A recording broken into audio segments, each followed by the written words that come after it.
Muy buenos días, tengan todos ustedes. Les habla el doctor Alejandro Loza Flores.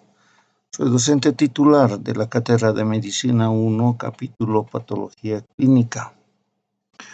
Pues es oportunidad que nos podamos referir a ese tema tan importante como es el de proteínas plasmáticas.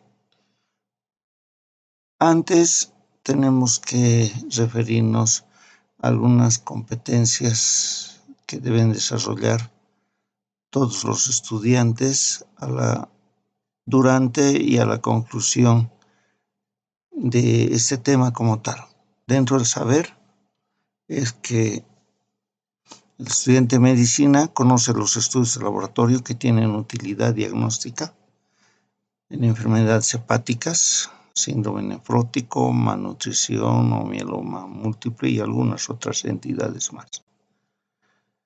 En el hacer sería importante analizar el perfil electroforético para identificar las alteraciones orgánicas, así como también relacionar los niveles de proteínas totales con patologías específicas. Dentro del ser comprende que el análisis de los niveles proteicos es crucial para detectar enfermedades.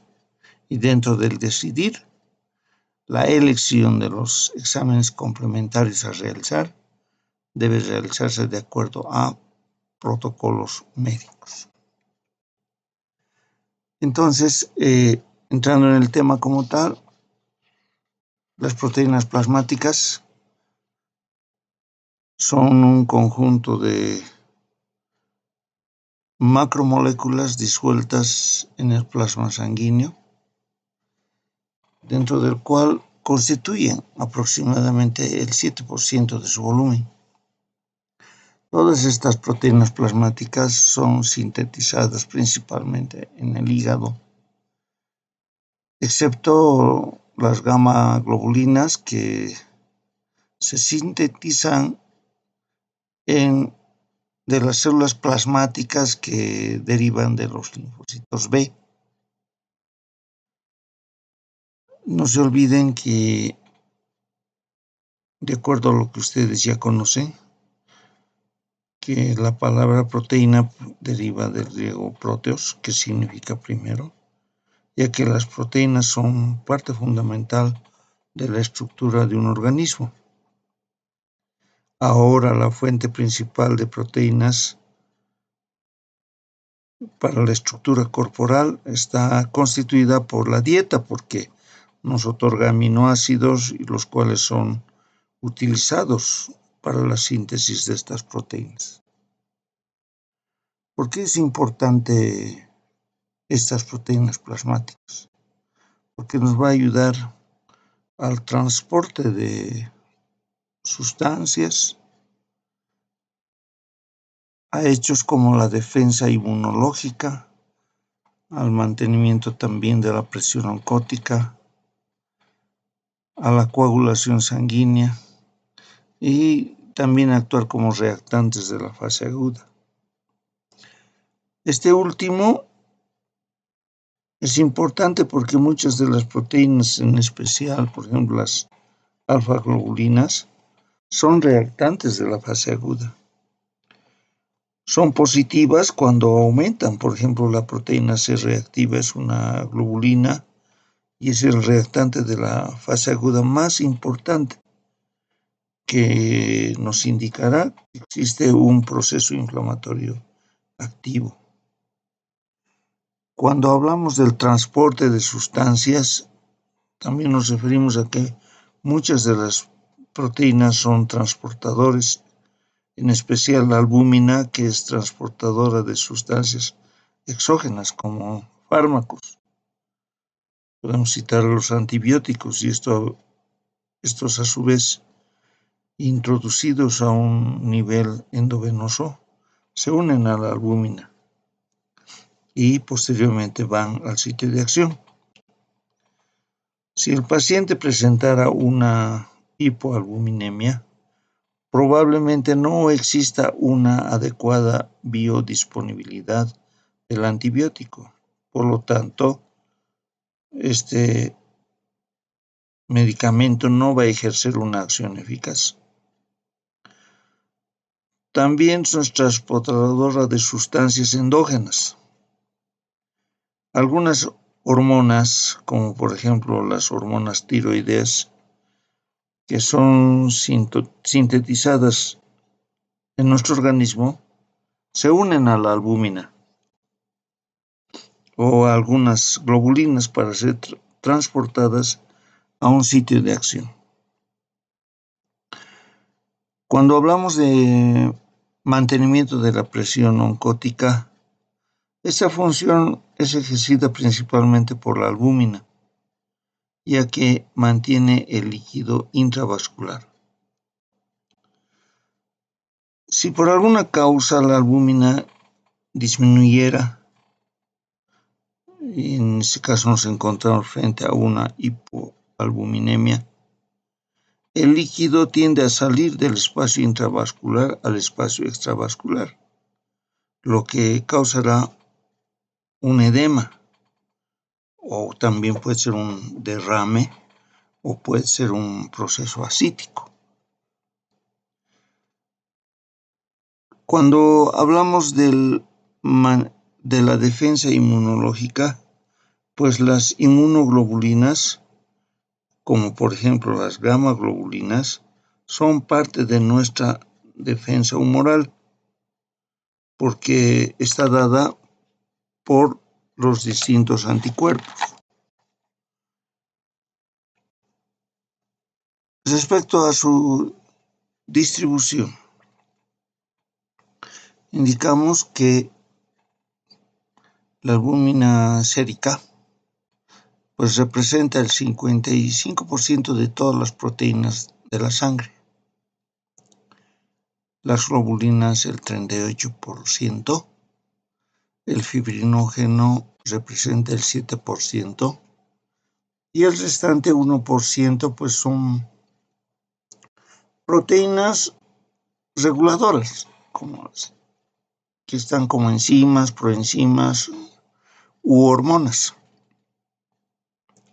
Ahora, existen rangos normales sobre los cuales nosotros vamos a manejarnos en este curso y para lo que ustedes continúen con su labor de formación médica o tal vez como profesionales ya para más adelante.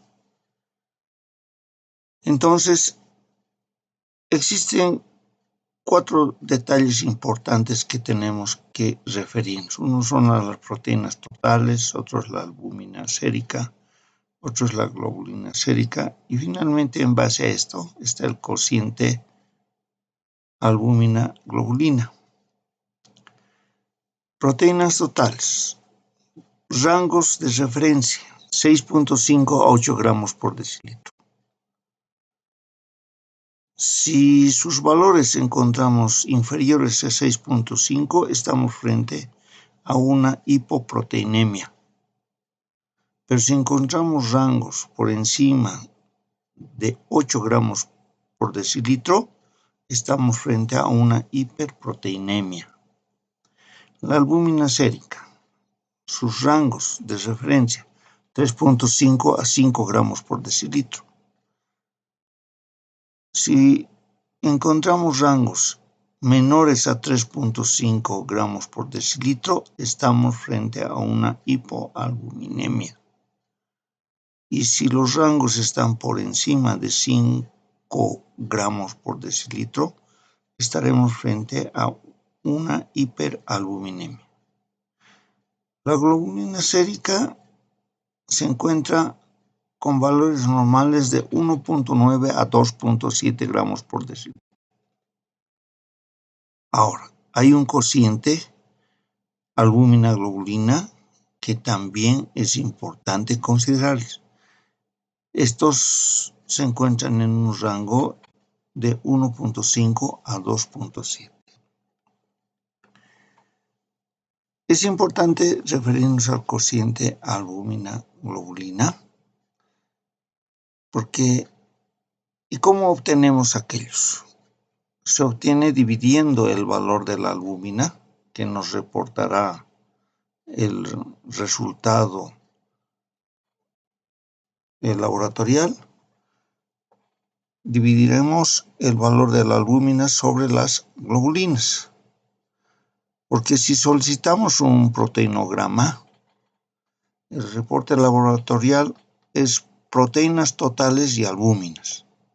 Por lo tanto, si nosotros hacemos la diferencia de proteínas totales con albúmina, encontramos los valores de globulinas.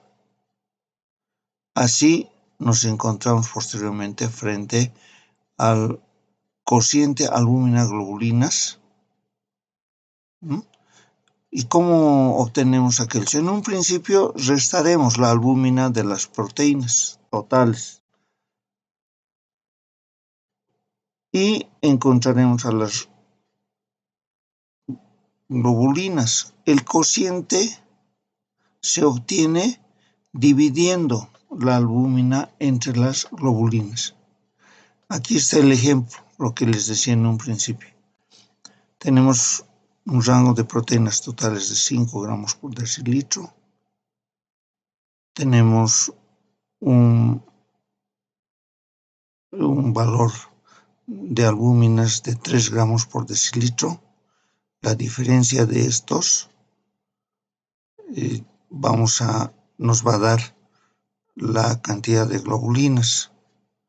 Y habíamos dicho que el cociente vamos a obtener dividiendo la albúmina entre las globulinas. Por lo tanto, si dividimos albúmina, que es 3 sobre 2, que son las globulinas, tendremos una relación albúmina-globulinas de 1.5.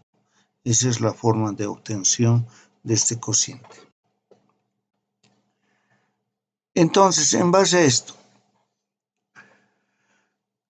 tenemos algunas alteraciones de la tasa global de proteínas plasmáticas y ahí precisamente nos encontramos frente a una hiperproteinemia. ¿Qué tipos de hiperproteinemias vamos a encontrar? Aquellas que se encuentran con cociente albúmina-globulinas normal. A eso es lo que nosotros le llamamos una pseudo-hiperproteinemia. ¿Sí? Esto se debe a un aumento de la albúmina y de las globulinas. Por lo tanto, los pacientes se deshidratan porque sufren disminución del volumen plasmático, sean por vómitos, por diarreas, por poliurias acuosas o poliurias osmóticas, o sea, están perdiendo líquidos y como consecuencia la sangre se concentra. En estos casos se presenta una hiperproteinemia e incluso puede existir una hiperalbuminemia que son consecuencia de las hemoconcentraciones, ¿no?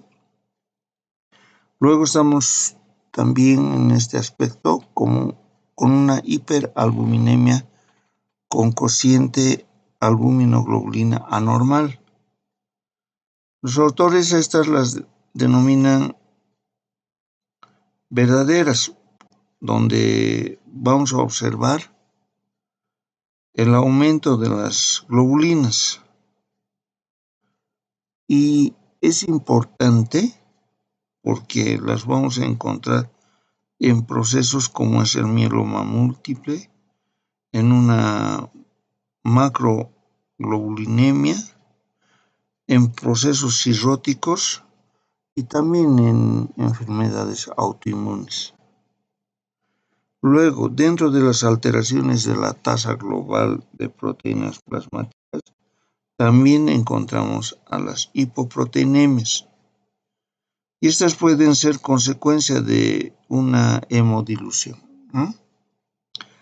Dentro de esto encontramos a las pseudohipoproteinemias, las mismas que se observan cuando existe retención de líquidos. El paciente probablemente tenga insuficiencia cardíaca congestiva o puede ser un síndrome nefrítico nefrótico en la que existe hemodilución o paciente con insuficiencia renal crónica terminal en la que ya no presenta diuresis, o sea, se encuentra anúrico y como consecuencia retiene líquido y la sangre sufre una hemodilución. Luego tenemos una hipoproteinemia verdadera. Generalmente esto se observa en la hipoalbuminemia, que no es consecuencia de una hemodilución, se da por otras causas, como por ejemplo una menor producción en el hígado, o también puede ser una degradación acelerada en procesos inflamatorios.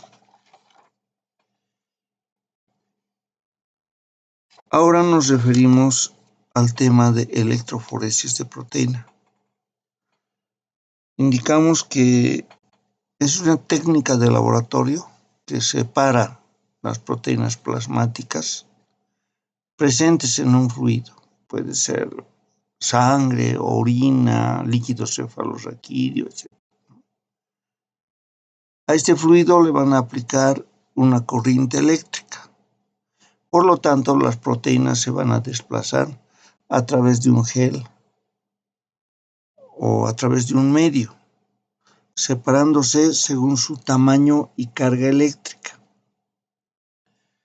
Entonces, cuando nosotros pedimos un electroforesis de proteína o un proteinograma, pues en la actualidad existe dos formas de que nos puedan indicar el reporte de estos. Uno es a través de un gráfico, un trazado grafical en forma de ondas, ¿no? Como están viendo ustedes en su imagen en el lado izquierdo. Y en la actualidad hay otra forma de registro que ustedes están observando, como es por el sistema de barras. Y pueden ver ustedes esa imagen, ¿no? Pero que en proceso de interpretación ya lo vamos a ver un poco más adelante, en qué casos estas imágenes se alteran. Pero es importante que conozcamos que las proteínas plasmáticas van migrando y se van uniendo de acuerdo con su peso, su masa, su carga eléctrica y van obviamente dibujando diferentes bandas, ¿no?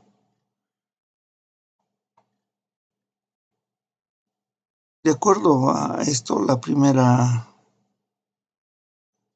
de acuerdo a la disposición de estas imágenes, de estas ondas o las bandas, la primera, antes de la más importante, la más grande que vemos aquí, la albúmina, puede encontrarse una prealbúmina, ¿no? Alguna vez por ahí no encontramos, solamente vemos un trazado directo para la albúmina, pero puede existir. Luego está la albúmina, la más importante. Luego están las globulinas, dentro de estas están las alfa globulinas, las beta globulinas y las gamma globulinas. Dentro de las alfa globulinas está la alfa 1 globulina y la alfa 2 globulinas. Eso es en la disposición que tiene el patrón electroforético. De estas es importante que podamos un poco referirnos a la albúmina, ¿no? Hay algunas características en su trazado.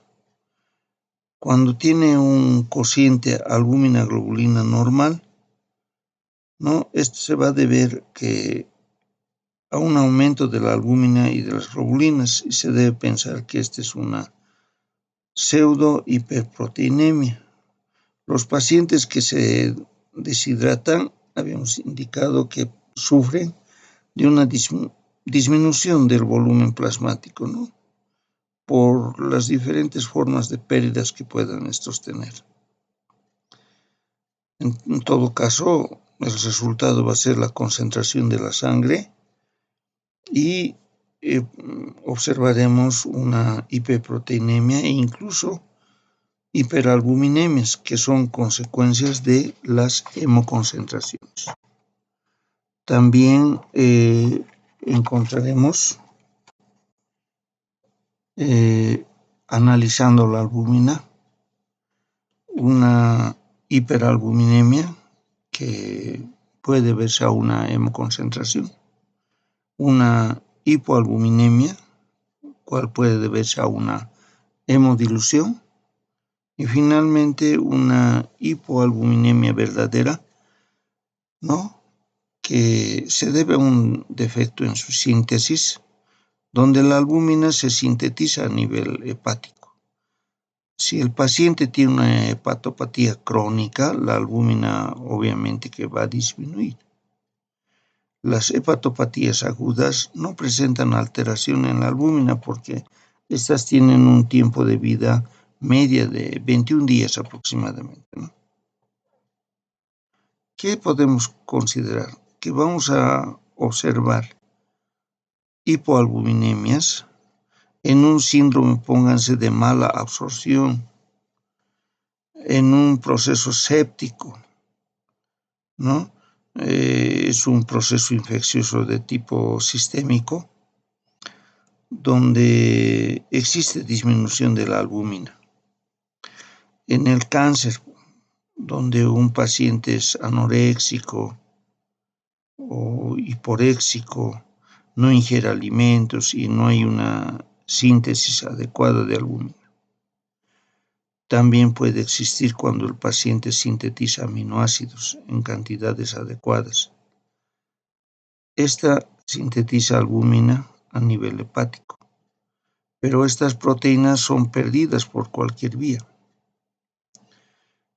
Algo característico también en el síndrome nefrótico, donde se pierde más de 3 gramos de proteínas en 24 horas. Este síndrome puede tener múltiples causas. Puede ser secundario a un lupus eritematoso sistémico o ser secundario a una nefropatía diabética o ser secundario a una vasculitis o también puede ser secundaria a una glomerulopatía. También se observa pérdidas de albúminas en las enteropatías y en grandes quemaduras cuando se pierde la barrera que limita el suero, que es rico en proteínas, ¿no? Dentro del análisis que debemos hacer de las globulinas, existen componentes importantes que tenemos que referirnos. Ahí está, por ejemplo, la alfa-1 gamma globulinas. Entonces, dentro de estas es importante mencionar a la alfa-1 antitripsina, que es un reactante de fase aguda.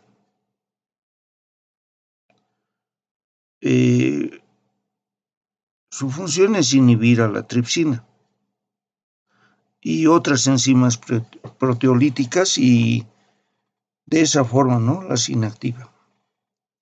Por si acaso, algunos niños nacen con un déficit congénito de esta globulina y como consecuencia el paciente desde niño puede presentar una cirrosis hepática o un enfisema pulmonar.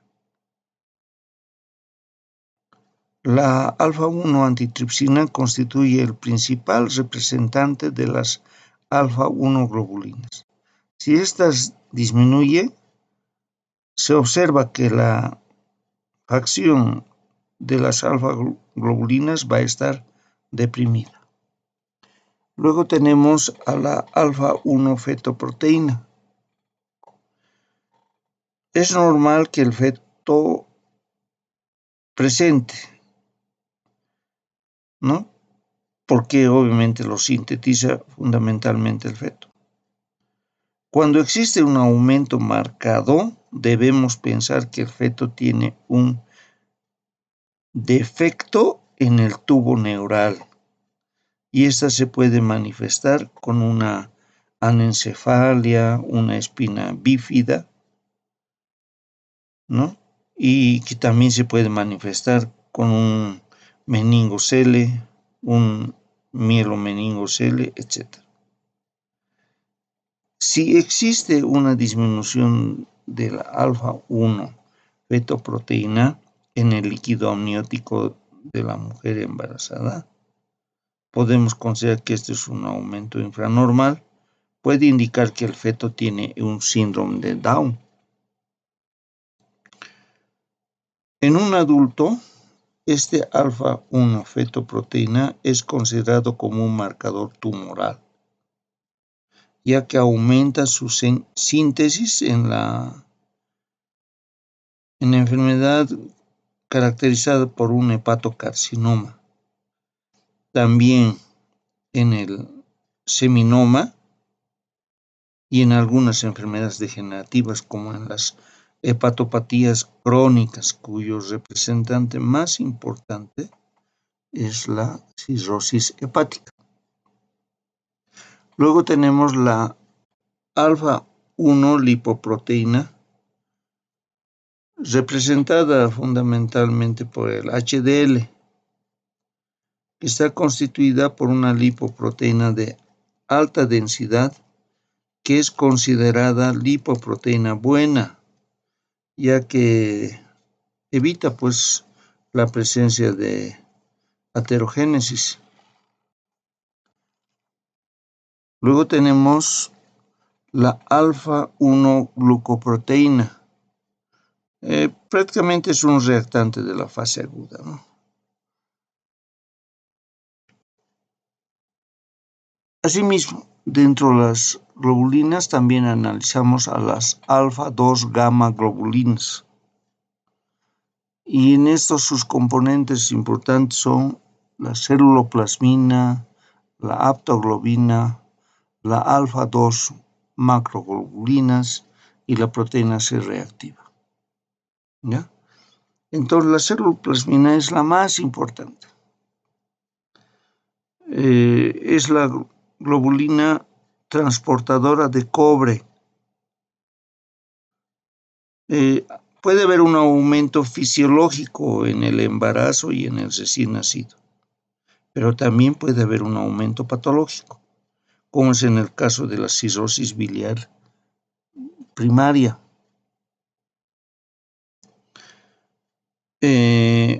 Esta, por si acaso, es una enfermedad autoinmune.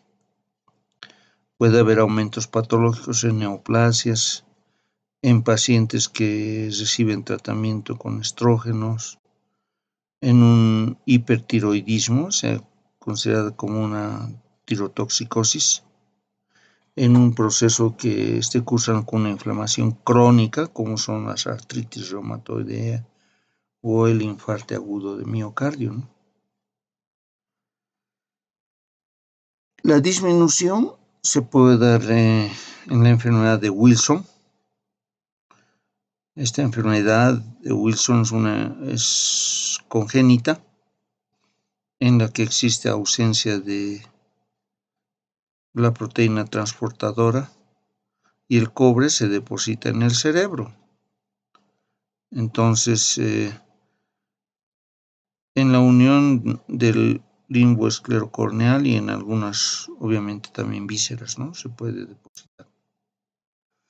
También puede presentarse en la enfermedad de Menkes, donde esta enfermedad es importante porque hay cirrosis hepática, hay síndrome nefrótico, hay un proceso de desnutrición y hay un síndrome de mala absorción y finalmente puede presentarse también gastroenteropatías, ¿no? Tenemos la aptoglobina, que esta es una globina que necesita unirse a otra para completarse. En este caso se une a la hemoglobina libre que está en el plasma.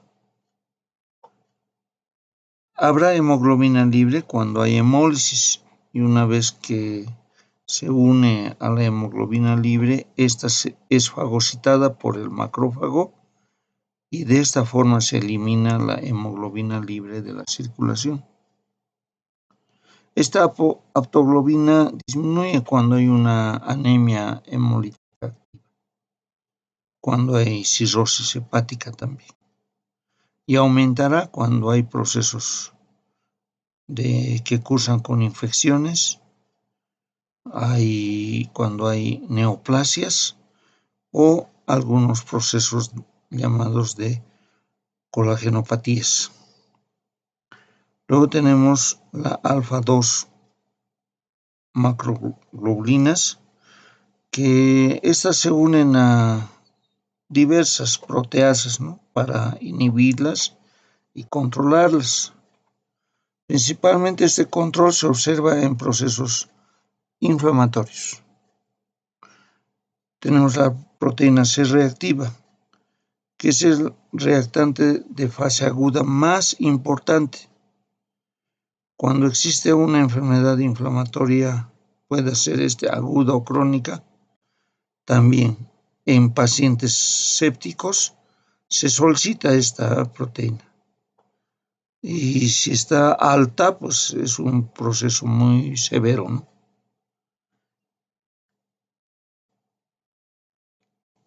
Tenemos dentro de las globulinas también a las beta-globulinas.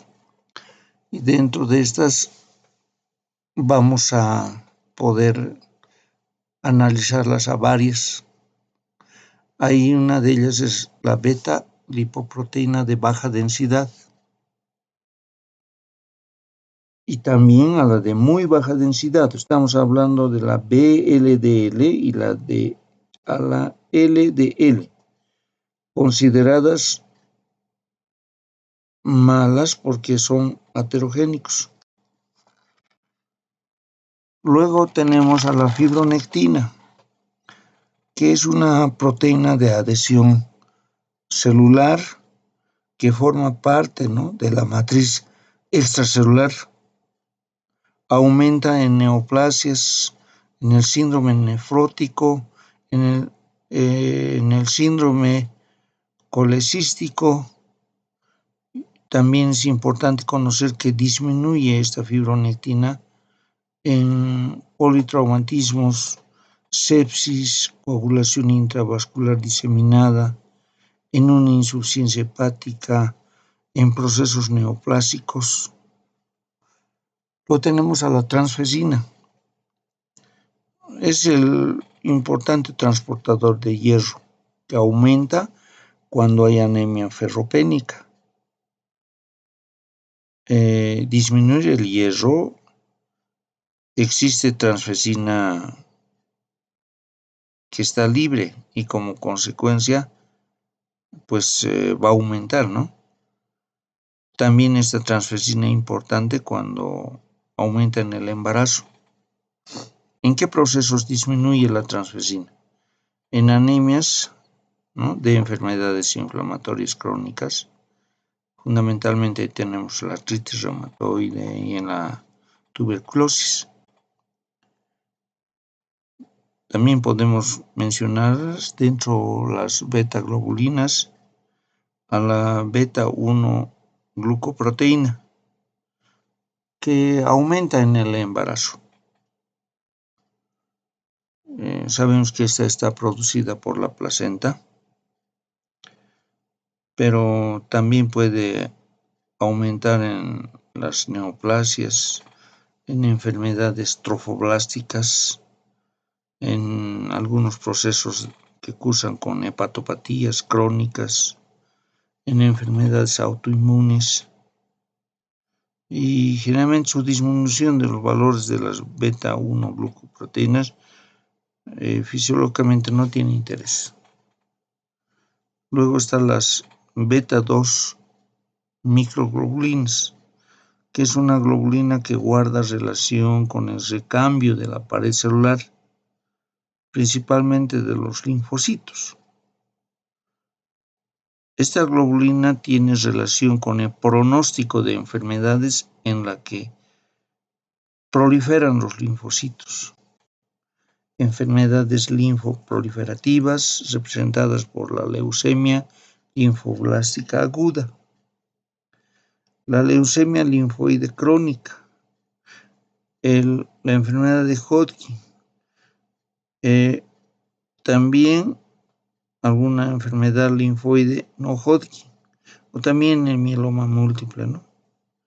Va a aumentar en enfermedades autoinmunes como el VIH, una insuficiencia renal crónica, y su disminución generalmente no tiene importancia clínica, ¿no? Luego está la beta 2 glucoproteínas. Esta sustancia participa en la regulación de la coagulación. Tiene aumento también en el embarazo, en una neoplasia trofoblástica, en hepatopatías crónicas o enfermedades autoinmunes. Su disminución no tiene importancia clínica. Finalmente está la transcobalamina 2. Es la proteína que transporta la vitamina B12 o la cialocobalamina. Aumenta en la enfermedad de Gaucher, en las neoplasias, en el lupus sistémico, y importante cuando en la disminución porque hay un proceso de malnutrición. Deberíamos citar también en esta la hemopexina, que es una proteína que se une al grupo hemo en la hemólisis intravascular. Por lo tanto, sus valores van a disminuir de manera importante en procesos de hemólisis graves. Dentro de las globulinas también analizamos a las gamma globulinas, y hay dos entidades ahí fundamentales, ¿no? Las hipergamma globulinemias monoclonales, que se debe al aumento de un solo tipo de inmunoglobulinas. Se puede ver por un mieloma múltiple, porque existe una proliferación maligna clonal de las células plasmáticas, característica porque aumenta la banda monoclonal o también la banda M. Orienta a una enfermedad de proliferación monoclonal de las células monoplasmáticas. Y ahí precisamente podemos hablar de las enfermedades, la macroglobulinemia de Waldenström, que es una enfermedad maligna de células plasmáticas, y la enfermedad de Franklin por exceso de IgM, ¿no? También la leucemia trofoblástica y en procesos de carcinomas que se está produciendo en el organismo. Luego hacemos un análisis de la hipergamma-globulinemia policlonal, que se debe al aumento de muchas inmunoglobulinas, ¿no? Otra característica está el aumento en lo alto y en lo ancho de las gamma globulinas, y esta se observa en la cirrosis hepática, porque la albúmina está disminuida y la gamma globulina aumentada. Por lo tanto, observaremos hipoalbuminemia e hipergamma-globulinemia policlonal. En infecciones crónicas también es importante, como es el caso de la tuberculosis, la lepra, la brucelosis, procesos que están cursando con endocarditis bacteriana subaguda y crónica, la leishmaniasis, la toxoplasmosis, es importante considerarse aquellas. También se produce hipergamaglobulinemia policlonal porque las células plasmáticas son estimuladas por estos antígenos y como consecuencia hay aumento de varias inmunoglobulinas. También debemos señalar que en algunas conectivopatías, ¿no? en el lupus eritematoso sistémico y en las enfermedades autoinmunes, ¿no? Como son casos de vasculitis, artritis reumatoidea, lupus eritematoso, una esclerodermia, una vasculitis por hipersensibilidad, etcétera, son importantes. Observamos la alfa-globulina 1 y 2 aumentadas en un síndrome nefrótico y también las gamma-globulinas con alfa-globulina 2 aumentadas en una cirrosis hepática. También dentro del análisis de las globulinas están las hipogamaglobulinemias y ahí tenemos dos parámetros que es importante que las conozcamos. Una hipogamaglobulinemia monoclonal que se debe a la disminución, ¿no? de una sola inmunoglobulina. Se observa en síndromes de Wiskott-Aldrich, donde la IgM está disminuida y también existe, ¿no? una deficiencia selectiva de IgA o IgG2. La deficiencia de esto provoca que haya una complicación de infecciones de vías respiratorias altas. Finalmente tenemos a las hipogamaglobulinemias policlonales, que se da por un síndrome nefrótico, se da por neoplasias, por un síndrome de Cushing, por algunas enteropatías y también en el VIH. Es importante que se pueda analizar todas y cada una de estas enfermedades por separado para que nos percatemos del verdadero interés que tiene la determinación a través de las pruebas complementarias del laboratorio de algunas entidades nosológicas. Muchas gracias por su atención.